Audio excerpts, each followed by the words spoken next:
After 12, so let's go ahead and call the meeting to order. And first of all, let me thank everyone who is participating. We appreciate your joining us today.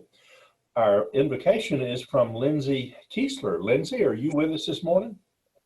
Yes, sir, I'm here. All right, let us pray. Dear Lord, I thank you so much for a new day. I thank you for the opportunity to come together. I thank you for technology that allows it to happen. Father, I want to thank you for this club and our efforts. I thank you for every member that's a part of it. Lord, bless them, each and every one of them and their efforts, and bless this club and our efforts. I pray that you would eradicate this disease and all others that clinch the lives of and impact the lives of those across this world. Help us to be mindful of the needs of others and to be mindful of the needs of our community and other communities across the globe. Lord, again, bless this meeting and this time together in your name. Amen. Amen. Amen. Amen. Thank you. And David, can you bring up the flag for us? Sure.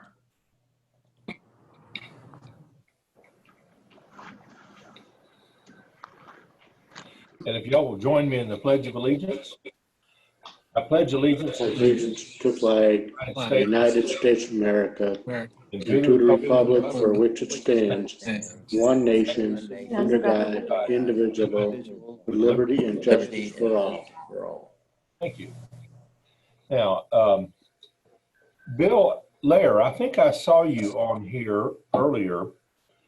Would you like to take a minute to talk with us and share a little bit about Stephen this morning? Thank you, President Lou, and I'll be glad to. I asked Dave Leonetti, and I don't know if he's had time yet, but Dave Ludwig shared with me a link, an update, if you will, on Stephen Ludwig. And I don't know how many of you remember, because we're talking about 21, 22 years ago, but Stephen was born to Dave's children. So this is one of his grandchildren. Today, Stephen is a 22-year-old senior at Chapel Hill. I have read about something called TikTok. I don't know what it is, but I am impressed that Stephen has 1.2 million followers on TikTok. And I tell you that because the link that Dave Leonetti is going to share with you talks about when Stephen was 9 years old. Now, backing up, when he was born, he was one of 150 cases around the world of individuals suffering from a disease called Maffucci syndrome. And that condition has abnormal bone growth and multiple cancers that usually occur from it. Stephen's undergone 30 surgeries so far in his life, considering these abnormally growing bones. But when he was 9 years old, and the point of the article that was in the Greensboro paper, his father took him to an NBA All-Star game in Las Vegas. I'm not going to steal the article's thunder, but I am going to tell you that he met a group of All-Stars, unfortunately, one of whom passed away just this past year. You need to read the article. It's heartwarming. Stephen, I remember when he was born, we bought little armbands, wristbands to show our support for Dave, for his family, and for Stephen. But I commend the article to you. David Leonetti, did you have time to send that thing out yet? Or I bet you will if you have. I haven't sent it out yet. I will be able to, let me actually right now, I can go ahead and put it in the chat too. So the folks that on the call, and I'll send it to everybody. I don't even know what that means. Okay.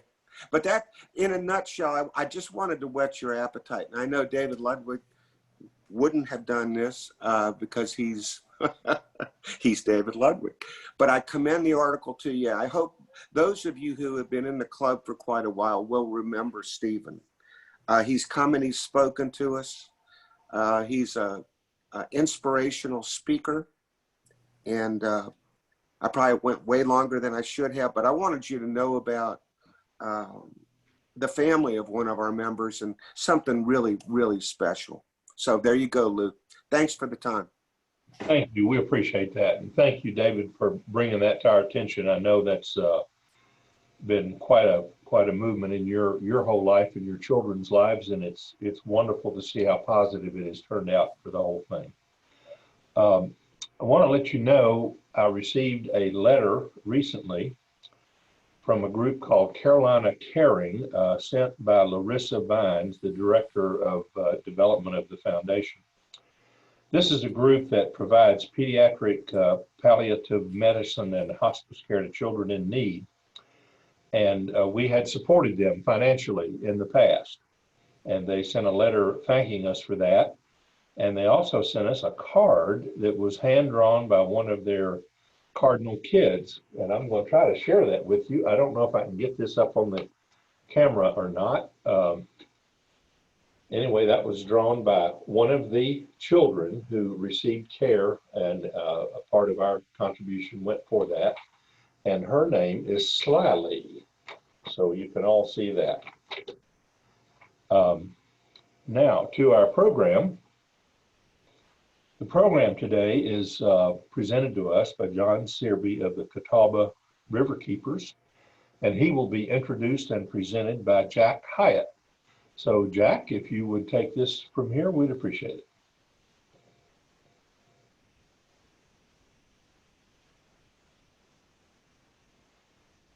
Well, that doesn't sound too good. Jack, are you with us this morning? He is. He's muted. I asked him to unmute. Okay. Jack, you got it? I think you just unmuted yourself. Oh, Yes, Jack. you can hear me. Yes. Hi, everyone. This is Jack Hyatt speaking. It is my great pleasure to introduce today's speaker. His name is John Serby. He is the Catawba Riverkeeper. He is the primary fundraiser, visionary, and relationship developer for the Catawba River Foundation. He's originally from Illinois. He attended Milligan College in Johnson City, earning degrees in English and history. He was a 3-year starter and captain of the basketball team. He then went to Tennessee Tech for a master's in English, coached basketball for 10 years at various schools.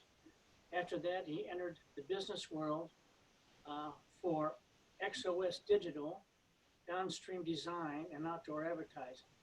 He lives on Lake Wiley with his wife, Jessie, and their 2 children. He's on the boards of directors of Carolina Raptor Center and the Catawba Water Relicensing Coalition. So welcome, John. Thank you, Jack. Whoever is running the show, if you are able to give me the ability to share my screen, I'd love to do that. I will do that in 1 second, John. Where are you on here? Hold on. There you are. You're up at the top. Sorry, because I spotlighted your video. There you go. I made you co-host, so that should allow you to share your screen now. Perfect. Cool.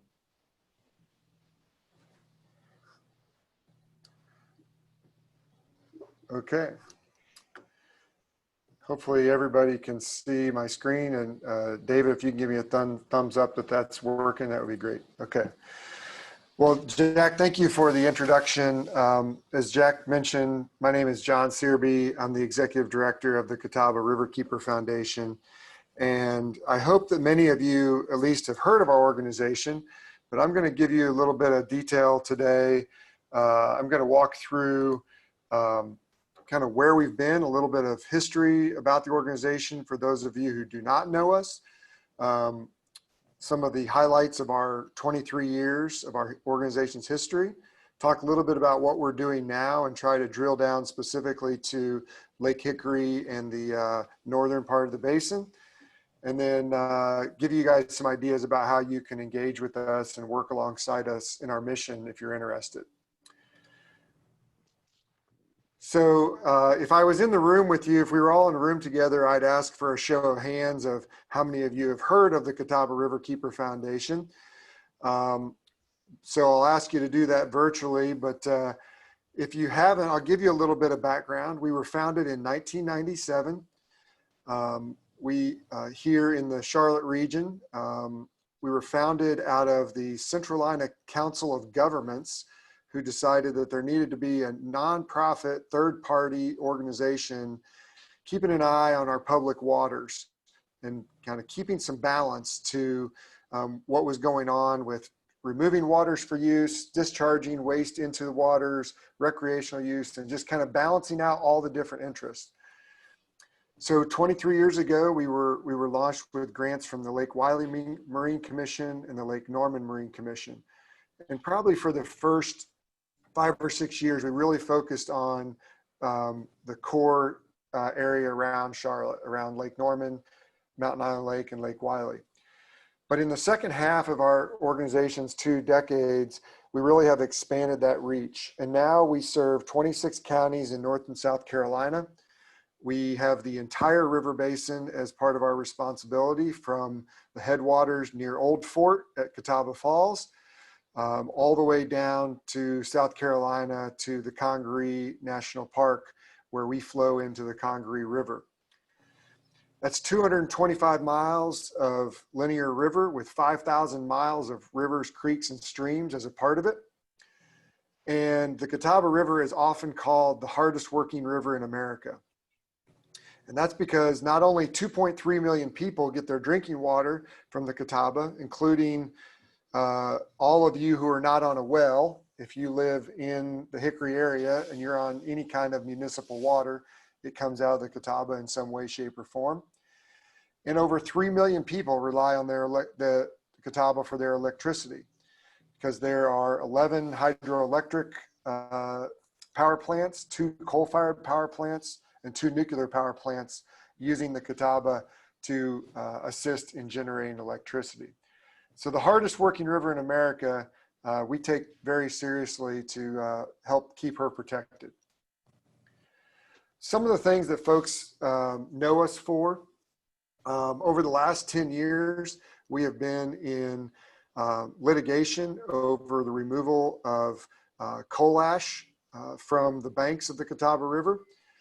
On December 31st of last year, we came to a settlement agreement with Duke Energy that will result in the excavation or removal of over 100 million tons of coal ash from the banks of our lakes, including the full closure of 2 coal-fired power plants, one in South Carolina on the Rotary River, one on Mountain Island Lake, which was called River Bend, and then the Allen plant is scheduled to be closed on Lake Wylie in about 7 years. We've also organized efforts around interbasin transfers. This was of particular interest to folks on Lake Hickory a few years back, where there was some proposals to have municipalities draw water out of the Catawba but discharge it into the Yadkin. And we got involved in getting some local groups organized to fight that interbasin transfer. I'll talk a little bit about why that's important, but that was a piece of work that we did. The successful correction of 2 faulty wastewater treatment plants that were leaking wastewater, unregulated wastewater into the river. Negotiating environmental protections through the relicensing project that Duke had to go through a few years back. And then working with 2 counties to improve their stormwater, which we call non-point source pollution ordinances. So what do we actually do? The work that we do is really divided into 2 areas. Water quality, which is the most visible work that we've done. This is the work around getting coal ash removed. It's taking polluters to court and holding them accountable. It's working to get litter out of our lakes and streams. But water quantity is another and growing part of our work. We're spending an increasing amount of time working with municipalities, utilities, to understand the challenges of having enough quantity of water for this rapidly growing basin. You guys in the Hickory area know that your growth is really booming, and that is amplified across the entire basin. So when 2.3 million people rely on these waterways for their drinking water, it's very important that we have a long view of having enough water for everybody. And we've been working closely on some of those challenges, and I'll dive into that a little bit in greater detail. So what do we spend the majority of our time on inside that? Today we have four primary priorities. And they're the four that are on the screen today. I'll try not to use too much jargon and get into too much detail, but I'll hit the highlights. So stormwater. The runoff from stormwater is the #1 pollutant of this river right now. That comes in a lot of different forms. It can be something as simple as water that runs off your house and down your driveway into the gutter in your street. And once it hits that gutter, it usually goes straight to a creek, and the creek flows to a river or lake. It can be things like industrial stormwater, where you're moving lots of water off of huge parking lots or huge rooftops, and the volume of water that's moving and the things that it's collecting on the way can be damaging. So we're working really closely to try to improve stormwater management processes. When you see huge rainstorms like we've seen over the last few years coming at big bursts, it makes the management of stormwater very difficult, and it can take pollutants off the streets, off the parking lots, off grass, off of fields, and move them quickly into our river and lakes. The second is NPDES permits. And unless you work for the city of Hickory or some other municipality, you probably do not know what that stands for. These are the permits that the EPA issues for people to discharge water into the river. So about half of these are municipalities. So the water treatment plants that most municipalities have, where they're taking your waste, they're processing it, and then they're discharging it under a certain standard back into the lakes, make up about half of these permits. The other half are private businesses. So chemical companies who use a lot of water and they have to process that before they discharge it. It could be small HOAs that have their own private processing plants. But about half of the permits are from private entities as well. These come up every 5 years, and we have a process in place where we go through, we review their compliance with these permits, and then we make comments to the state agencies that manage the permits. And we either recommend they're doing a great job, they should get a renewal. They've got some weaknesses, and we think if they can improve those, it would make our water quality a lot better. Or sometimes we fight them all together and try to get their permit pulled if we feel like they've been negligent in their approach to their wastewater. The third thing is bacteria. This is by far the most visible thing we do. So if any of you saw any information about the swim guide program this past year, we expanded that to Lake Hickory for the first time this summer. We had 6 test sites on Lake Hickory. Every week, a volunteer went out and took a sample. Geithner Park in the city of Hickory was one of our sampling areas. And really what we're testing for is E. coli bacteria, which is an indicator of whether or not the water is safe to swim. Lake Hickory did have a few instances this year where they had elevated levels of bacteria, and we issued some no swim advisories. We did that through our website, through an app on mobile devices, and through our social media, and through our email list. Typically, those elevated levels come after we've had big rainstorms, and a lot of bacteria has flowed off of the land into the water and collected at a particular area.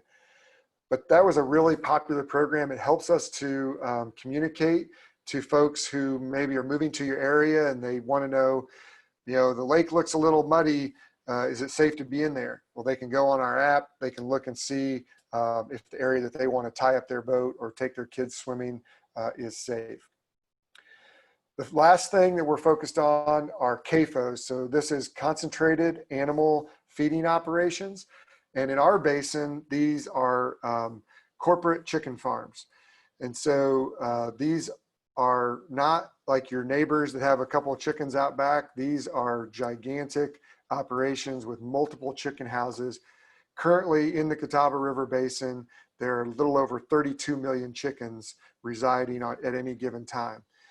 And their waste disposal is largely unregulated in the state of North Carolina, which means once they file for their initial permit to put the barn up, that's usually the last time anybody from the state Department of Environmental Quality is going to be out there. So a lot of times chicken waste gets left outside, uncovered, the piles fill up, and then we have a rainstorm and it'll pull that waste into the creeks, which then run downstream. So we're working really hard to come alongside the state legislature to see if we can put some guidance in place around some regulations for these operations that would help avoid some of the things that they've seen down east with hog farms. If you followed that at all, you know that there's been several incidents of hog lagoons overflowing, spilling into the rivers, contaminating the waters. We want to avoid that. We're not anti-farm. We're not trying to stop agriculture. We just want to make sure that the state is giving guidance to the farmers that is helping protect the waterways as much as possible. So I've touched on most of the things on this slide about why it matters. But for many of you, the things on the right-hand side of the screen are important. I think drinking water, clean drinking water is important for all of us.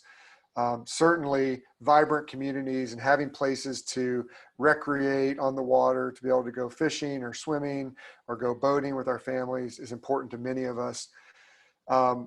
In your area, a big driver is property values. You know, development around the lake and in conjunction with waterways is growing in your area.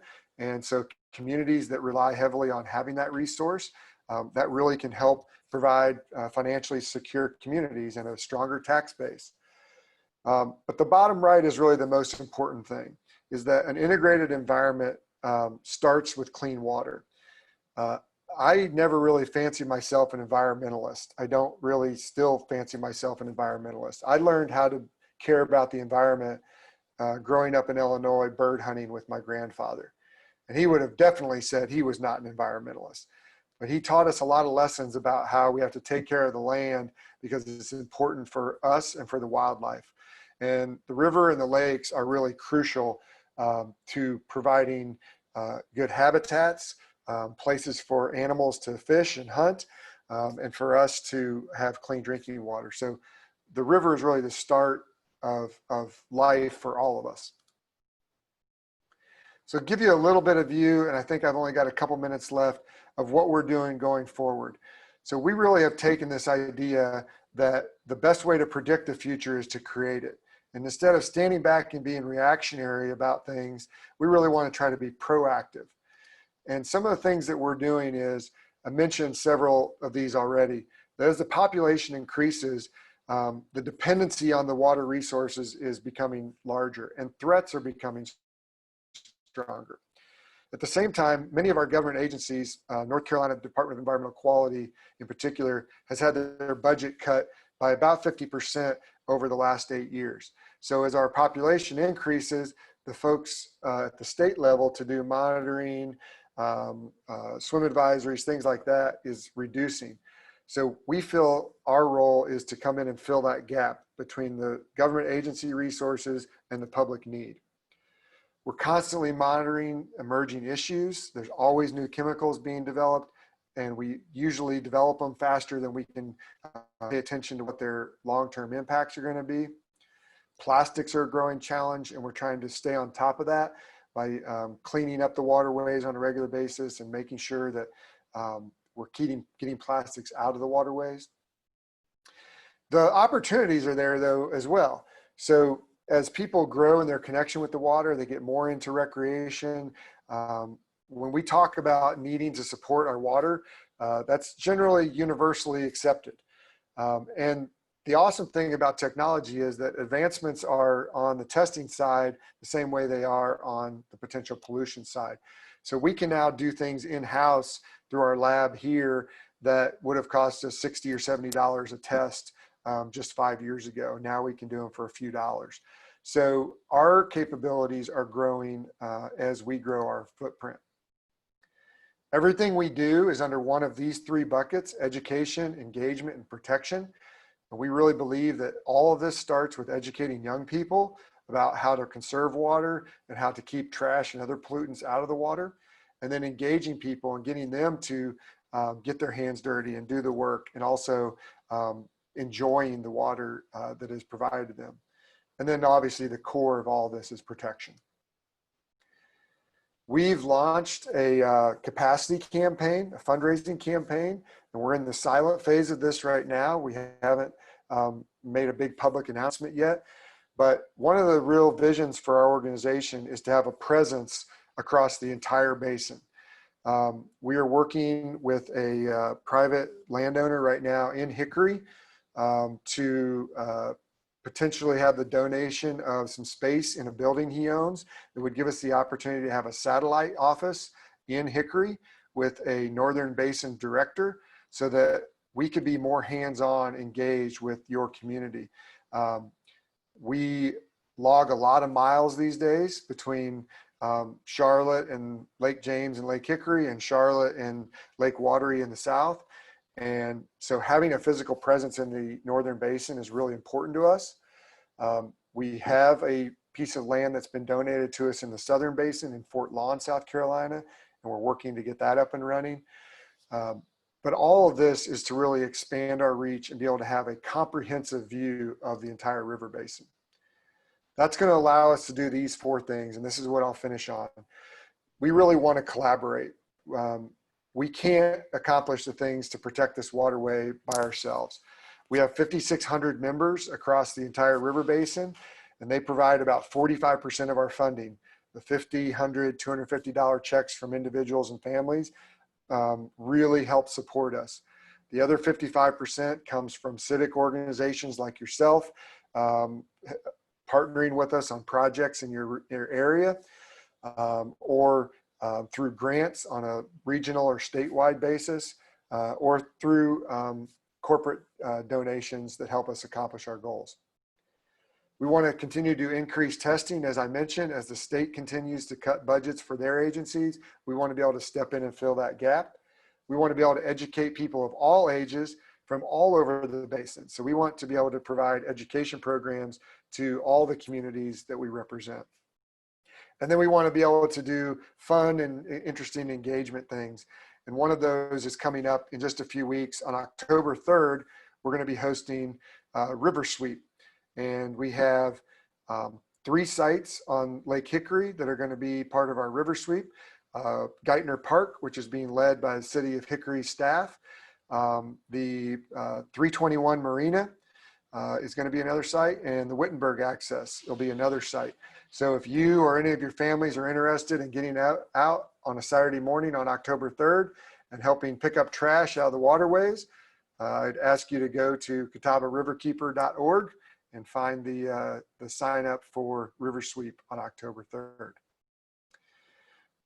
I mentioned all these ways you can already engage. If you're not a member, we would love your support. It's $50 to be an individual member, $100 to be a family member, and that is the lifeblood of our funding. But more important than that often is letting other people know. Letting people know about the fact that Catawba Riverkeeper is trying to open a satellite office in Hickory.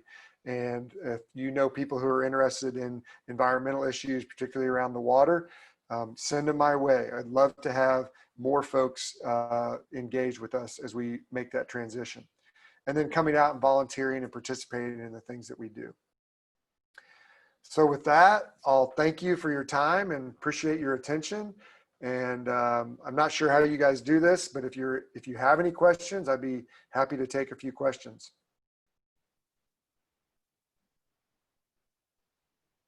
Thanks, John. We've generally a lot of times, are you able to view the chat well? Because a lot of times people like to put this stuff in questions in the chat.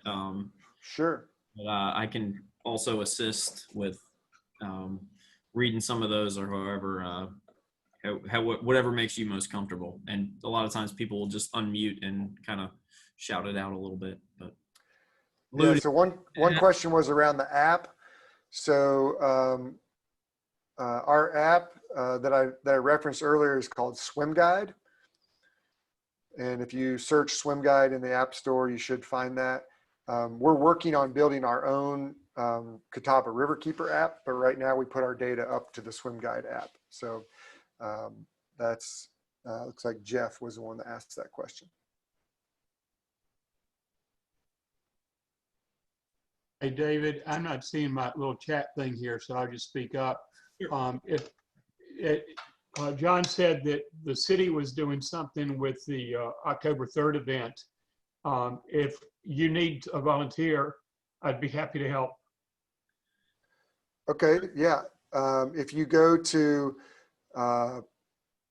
if you send me an email, if you can see on the screen there, if you send me an email, that I can send you the link to where you can go to register. Okay, and Lou, this is, if our club wants to do something, I'll be happy to be an organizer. Okay, thank you. That's awesome. Yeah, I know our city leadership academy is working on getting a group together at that Geithner Park site. So that's awesome, though. I'm sure they need all the help they can get, and especially. Okay, I'll drop a note to them, David, and I'll follow up with John too. Perfect. One question I got actually asked before the meeting that I'll address in case it's on people's mind was about wastewater treatment plants discharging into Lake Hickory and the surrounding areas. One thing I would say that I've seen in the last several years is the cooperation between the municipal utilities has improved dramatically over the last 2 or 3 years. And that's led to a greater level of accountability between them. So I mentioned those permits that come up for review every 5 years.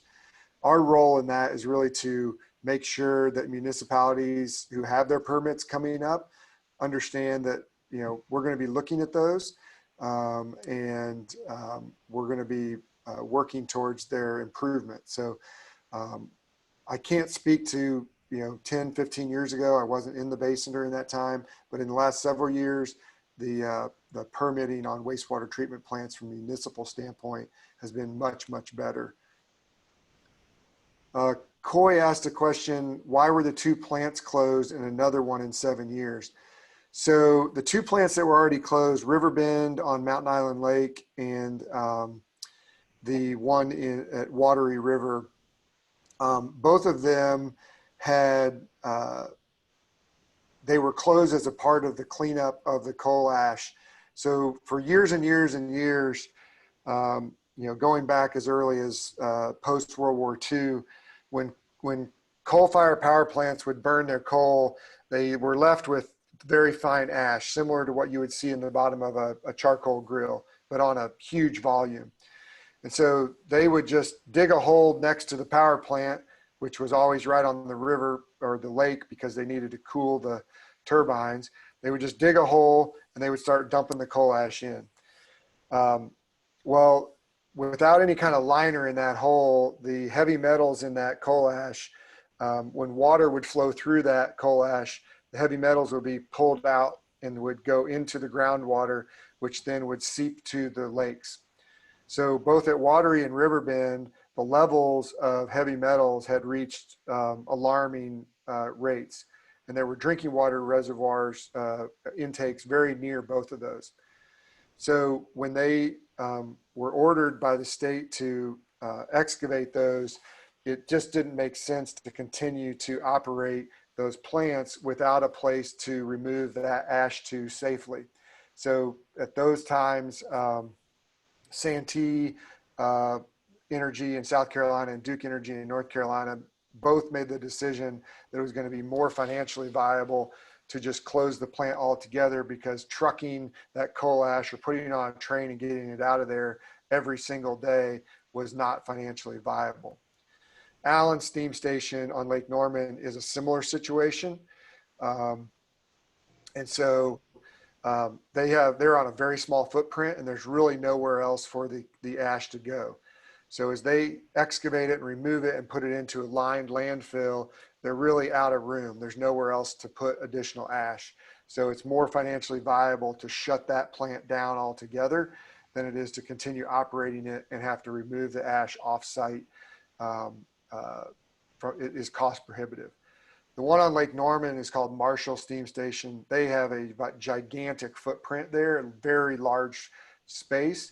So they're actually, right now, they're planning to transition that plant to natural gas.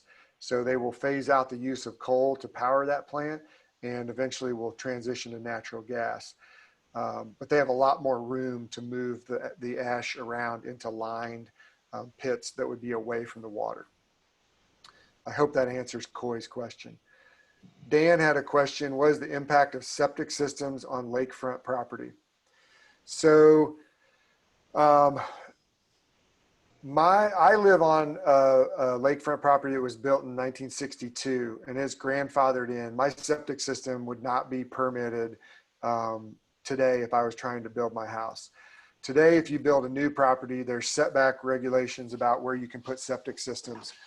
And the reason is because septic systems are kind of nature's way of cleansing the waste. So in a perfectly working septic system, as the solids settle out and the water, the liquids start to rise and spill over out of the second chamber, then it has a significant amount of land to cover and seep through before it would reach the waterways. When you have a single residential septic system creating normal amounts of waste, if you have a couple 100 feet between the septic field and the waterways, that's plenty of room to have that wastewater dilute through the root systems of the trees and the plants. It's when you don't have anything to gather up that wastewater that creates a problem, or when you have septic systems that are too close to the water line and there's not enough room for that dilution to take place. So I know that's not a great answer, but it kind of depends. If it's an old, out of date, grandfathered in septic system, it can have danger. And that's something that if somebody has a concern about, that we are happy to come out and take a sample at a concern site. We can turn those around in about 48 hours and give you an idea of, are there dangerous E. coli levels, which is what you would get from human waste, animal waste as well. Any mammal or any warm-blooded animal is going to have E. coli in their gut. So any waste, even from geese and ducks and things like that, we see E. coli levels. Another question was around fish being caught on Lake Hickory and other lakes safe to eat. So almost every freshwater body of water in the state of North Carolina has elevated mercury levels. There are fish consumption advisories for mercury in just about every lake in the state, freshwater lake. Mercury is something that builds up in your system over time. So my general answer to that is I would not be getting your dinner every single night out of Lake Hickory. If you want to have a fish fry with your family every now and then, I don't see a problem with that. I would stay away from pregnant women and children under the age of prior to puberty eating fish, because that buildup can affect their systems more. But healthy adults eating fish out of the lake on a every now and then basis, I don't think would be something I'd be too concerned about. I probably would shy away from eating fish you catch out of there every single night. Okay, John, thank you for a very interesting program. And thank you, Jack, for putting it together. We really appreciate that. Thank you so much, and I wish you the best. Our next meeting, Ingrid Keller is going to be giving us the invocation. And our program for next week is a joint meeting with the Thursday Club. And the speaker will be Robbie Adele, the superintendent of the Hickory Public Schools, and he'll talk to us about how the school system is adapting under the issues of COVID-19. I also want to let you know that on the 22nd of October, our meeting is going to be at the Salt Block outdoors, and we will give you more information on that as we get further along. You will need to bring a chair because it'll be outdoors and we will be limited to 50 people. We will be sending out an email notice to let us know if you're going to attend, because we will need to know how many box lunches to buy. If anybody has any questions on that, you can just get a hold of me anytime and we'll tell you what we know. In the meantime, let's conclude our meeting with the four-way test. If you will join me, I would appreciate it. Quick question for you, Lou. Is next week's combined meeting on Tuesday or Thursday? No, it's Tuesday. Tuesday. Same time, same channel. That's right. Okay. Thanks for mentioning that. I should have clarified that. But it will be next Tuesday time. We'll just have the Thursday group joining us. Okay? Now back to the four-way test. Is it the truth? Is it fair to all concerned? Will it bring goodwill and better friendships? Will it be beneficial to all concerned? And thank all of you for joining us this time, and we'll see you next Tuesday. Thanks, bye. Have a good week, everybody. See y'all. Have a good week.